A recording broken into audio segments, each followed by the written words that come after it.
أن محمدا عبده ورسوله وصلى الله على نبينا محمد وعلى آله وصحبه أما بعد. يقول ربنا جل في علاه أعوذ بالله من الشيطان الرجيم وإن من أهل الكتاب إلا ليؤمنن به قبل موته ويوم القيامة يكون عليهم شهيدا فبظلم من الذين هادوا حرمنا عليهم طيبات أحلت لهم وبصدهم عن سبيل الله كثيرا وأخذهم الربا وقد نهوا عنه وأكلهم أموال الناس بالباطل وأعتدنا للكافرين منهم عذابا أليما. Jemaah yang dimuliakan oleh Allah Subhanahu wa taala. Di ayat yang ke-159 dan setelahnya dari surah Nisa, Allah Subhanahu wa taala mengatakan wa in min ahlil kitab illa la yu'minanna bihi qabla mautihi, dan tidak ada seorang pun dari kalangan ahlul kitab kecuali dia akan beriman kepada Isa sebelum kematiannya. Para ulama mengatakan dhamir mautihi, dhamira di sini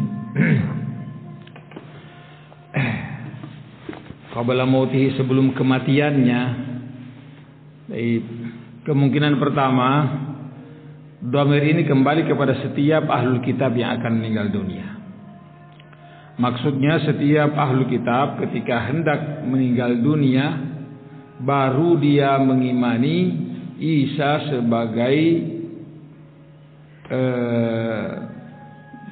Rasul. Karena pembicaraan sebelumnya adalah Isa alaihissalam. Tidak ada seorang Yahudi pun sebelum matinya kecuali dia mengimani Isa sebagai seorang Rasul. Karena mereka tidak mau mengimaninya dalam kehidupan mereka. Tapi sebelum kematiannya dia pasti akan mengimaninya. Cuman iman yang mereka miliki adalah iman yang tidak lagi diterima.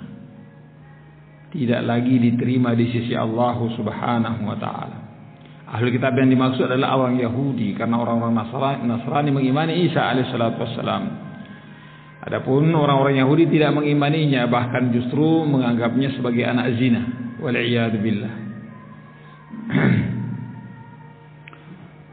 Baik, itu yang pertama. Yang kedua, dhamir itu kembali kepada Isa alaihissalatu wassalam. Tidak ada seorang Yahudi pun nanti yang akan meninggal dunia kecuali tidak akan seorang Yahudi pun kecuali dia akan mengimani Isa sebelum meninggalnya Isa alaihissalatu wassalam di akhir zaman nanti.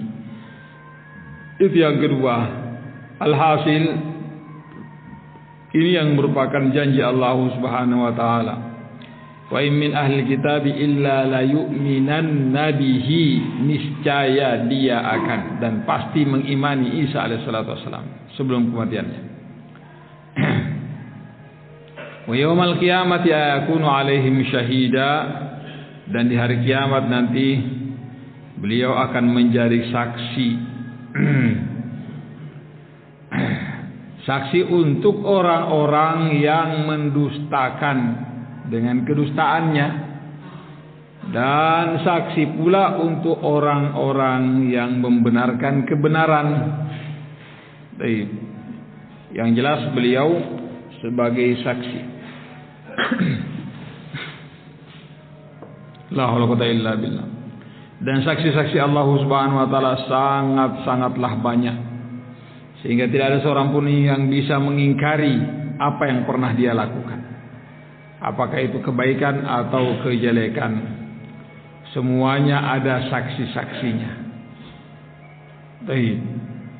Dan Allah Subhanahu wa taala juga sebagai saksi, wa kafa billahi syahida, dan cukup Allah Subhanahu wa taala sebagai saksi. Kalau ada orang tidak mau menerima persaksian dari siapa-siapa, maka Allah Subhanahu wa taala akan mengangkat para saksi dari anggota tubuhnya sendiri. Al-yawma nakhtimu ala afwahihim wa tukallimuna aydihim wa tashhadu arjuluhum Di hari itu kami tutup sumpal mulut-mulut mereka supaya tidak lagi berbicara. Wa tukallimuna aydihim, dan tangan-tangan mereka itulah yang berbicara nantinya. Dulunya saya melakukan ini, dulunya saya melakukan ini. Dan kaki-kaki mereka akan menjadi saksi nanti di hari kiamat. Saksi yang mempersaksikan apa yang pernah dilakukan oleh anggota tubuh lainnya. Bahkan kulit-kulit akan berbicara nanti di hari kiamat. Dan orang-orang pun akan mengingkari kulitnya sendiri yang bisa berbicara. Qalu lima syahidtum alaina wa qalu li juludihim.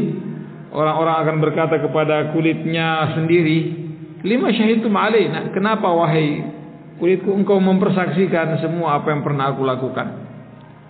Qalu antaqana Allahu alladhi antaqa kulla syai'. Allah yang memberikan kami kemampuan untuk berbicara sebagaimana Allah mampu untuk memberikan apapun kemampuan untuk berbicara. Subhanallah. Wa yaumal qiyamati yakunu 'alaihim syahida. Beliau akan menjadi saksi atas semua yang dilakukan oleh orang-orang di waktu itu. Fabidulmin minal ladzina hadu, karena kezaliman yang dilakukan oleh orang-orang Yahudi, banyak sekali kezaliman yang mereka lakukan. Dari meminta kepada Musa untuk mereka diperlihatkan Allah Subhanahu wa taala. Dari ketika menentang At-Taurat, dari ketika mereka menyembah patung anak sapi, dari ketika mereka subhanallah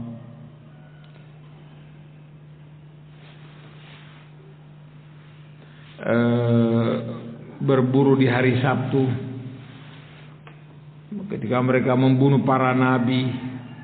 Walhasil kata Allah Subhanahu wa taala, fa bi dzulmin minal ladzina hadu, karena kezaliman yang mereka lakukan, haramna alaihim thayyibatin uhillat lahum, kami haramkan atas mereka makanan-makanan yang baik, minuman-minuman yang baik yang dulunya kami halalkan untuk mereka. Hukuman untuk mereka karena kezaliman mereka sendiri. Pengharaman yang diharamkan untuk mereka adalah hukuman, sementara pengharaman yang diharamkan untuk umat Muhammad SAW adalah kasih sayang. Tidak ada yang diharamkan oleh Allah Subhanahu wa taala untuk umat ini kecuali perkara itu akan mendatangkan kemudaratan. Sekali lagi, tidak ada perkara yang diharamkan oleh Allah Subhanahu wa taala kecuali itu adalah perkara yang memudaratkan, membahayakan umat. Barakallahu fikum. Apakah itu berbahaya untuk kesehatannya? Berbahaya untuk kesehatannya, berbahaya untuk tabiatnya. Barakallahu fikum. Seperti khamr, berbahaya untuk kesehatan dan berbahaya untuk akal, berbahaya pula untuk agama. Adapun makanan-makanan seperti babi, darah, bangkai dan yang lainnya, barakallahu fikum, ini akan mempengaruhi kesehatan dan juga mempengaruhi tabiat. Seperti juga binatang-binatang yang diharamkan dari binatang-binatang buas, diharamkan oleh Allah Subhanahu wa taala karena akan memiliki pengaruh yang buruk terhadap orang-orang yang memakannya. Walhasil, tidaklah Allah Subhanahu wa taala mengharamkan atas semua ini kecuali karena sayangnya, pengasihnya Allah Subhanahu wa taala terhadap umat ini.